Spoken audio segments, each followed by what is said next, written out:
Μαζί μας ο κύριος Ιωάννης Θεοχάρης, ένας εκ των αντιπροέδρων του ΑΟ Μυκόνου. Ένα καινούργιο project, Β' Εθνική, νέος προπονητής. Η ομάδα βρίσκεται στο 3-1, 3 νίκες, 1 ήττα. Ένα πολύ μεγάλο μάτς σήμερα απέναντι στον ΑΠΑΣ Νάξου.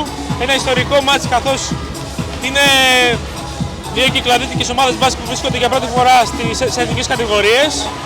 Θα θέλαμε το δικό σας σχόλιο για το σημερινό μάτς.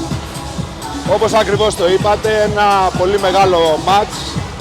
Εγώ θα πω ένα δύσκολο μάτς, έτσι όπως εξελίχθηκε. Με μια ομάδα η οποία είναι πάρα πολύ δουλεμένη.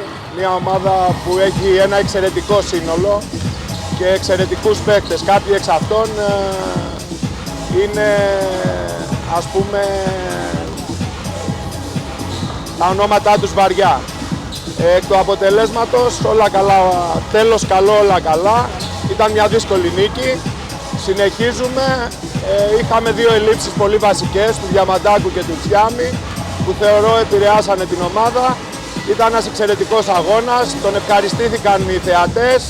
Συνεχίζουμε με μια άψογη Νάξο και με μια άψογη φιλοξενία της ομάδας μας.